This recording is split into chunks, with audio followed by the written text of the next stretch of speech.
Don't worry about anything. Instead, pray about everything. You can pray or you can panic. And so God says, I don't want you worrying about anything. Now why? Why does God not want me worrying about anything? Worry is unreasonable. It's unreasonable. In other words, it doesn't make sense. It's illogical. It is irrational. It is unreasonable. Don't worry about your life, what you'll eat or drink, and don't worry about your body or what you'll wear. Your life is far more important than clothes. We typically worry about the wrong thing. We worry about the little stuff, how I look, how I appear, what I say, who I'm talking to. Am I going to be late for this meeting? Stuff that isn't going to matter in 5 years. It's all temporary. If you're really going to worry, and God says you shouldn't, but if you were going to worry about things that are eternal, not external. Worry is unreasonable. Not only because it's unreasonable, it's unnatural. Worry is unhelpful. It's useless. It doesn't work. Worry is worthless. It doesn't change anything when you worry. Who of you, by worrying, can add a single hour to his life? Worry can't make you an inch taller. Worry can't make you an inch shorter. Can't make you bigger or smaller, thinner or fatter. Worry doesn't work. He says, who of you can change anything? He says, you can't add even a single hour to your life. Worry about any problem in your life will never move you one step toward that situation. Worry is worthless. It's doing without doing. It's investing a lot of emotional energy for something that doesn't going to do anything. Worry cannot change anything in your past. It's already done. Your past is past, so why are you worried about it? Worry cannot control your future. No matter how much you think you can, you're not controlling it by worrying about it. So if it can't change the past and it can't control the future, what does it do? Messes up today. Your brain is divided into two halves, positive and negative, good and evil. It don't function on nothing else. Ain't no neutral ground in your brain. It's either positive and good or negative and evil. You are in charge. You're the boss of the factory. You could wake up in the morning and you say, you know what? Today is gonna be a great day today. I expect something really good to happen for me today. Man, thank you, Lord, for waking me up this morning. That's how your mind works 24/7. It never turns off. You have got to change the way you think. It is the whole determining factor of where you go in life. We are all where we are today because we thought ourselves to this position. If you don't like the position, think yourself out of it. Change your attitude, you change your altitude.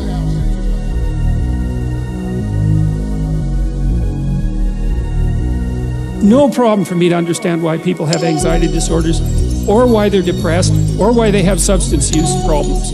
The mystery to me is always why people don't have all of those things at once, because everybody has a reason to be anxious. In fact, we have the ultimate reason to be anxious because we know that we're vulnerable and we know that we're going to die.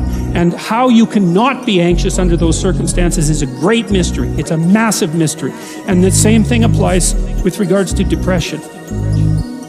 Self-esteem has nothing to do with feeling good about yourself. As I already mentioned, there isn't necessarily a reason why a priori you should just feel good about yourself. But if you can view yourself acting in a courageous and forthright manner and encountering the world and trying to improve your lot and taking risks, in a non-naive way, well, then you have something that you can comfort yourself with at night when you're wondering what the whole damn point of your futile and miserable life.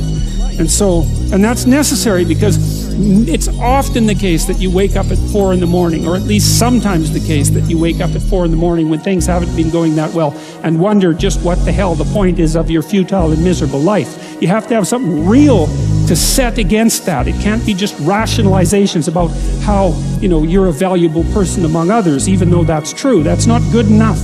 You need something that's more realistic to set against that. And observing courage in yourself is definitely one of the things that can help you sleep soundly at night when things are destabilized a little bit around you.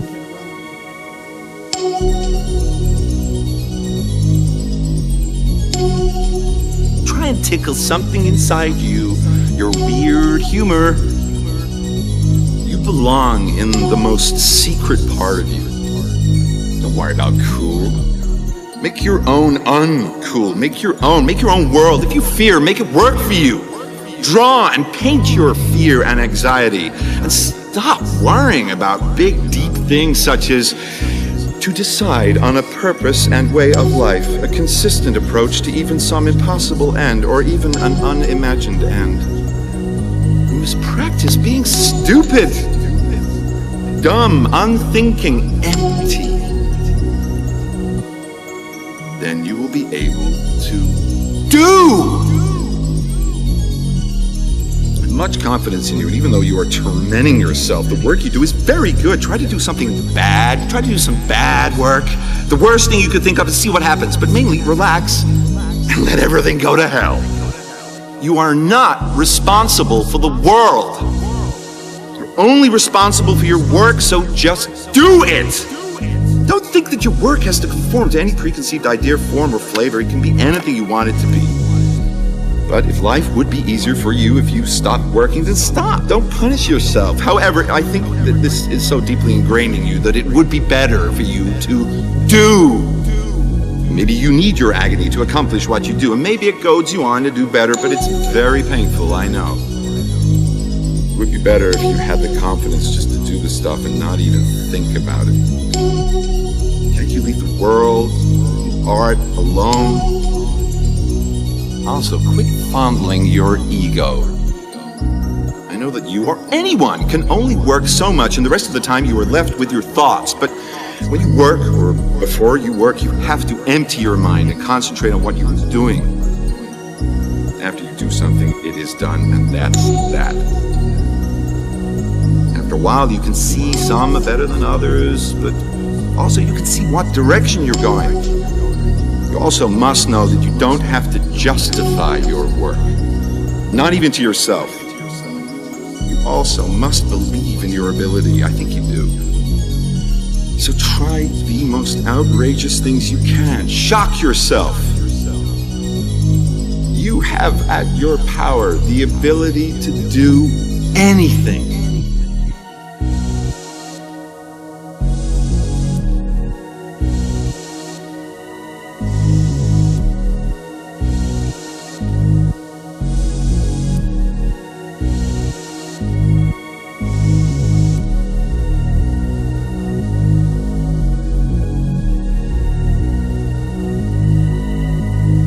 Worry is unreasonable.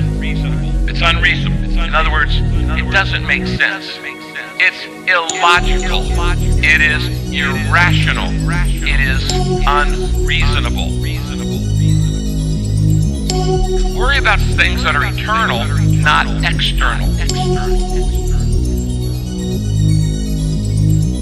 Worry about any problem in your life will never move you one step toward that situation. Worry is worthless.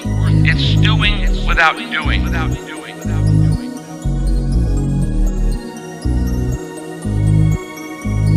Your brain is divided into two halves: positive and negative, good and evil. It don't function on nothing else. Ain't no neutral ground in your brain. It's either positive and good or negative and evil.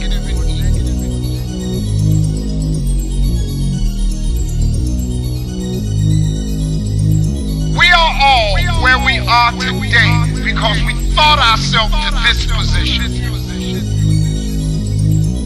Change your attitude, you change your altitude. We know that we're vulnerable and we know that we're going to die. And how you cannot be anxious under those circumstances is a great mystery. It's a massive mystery. Observing courage in yourself is definitely one of the things that can help you sleep soundly at night when things are destabilized a little bit around you.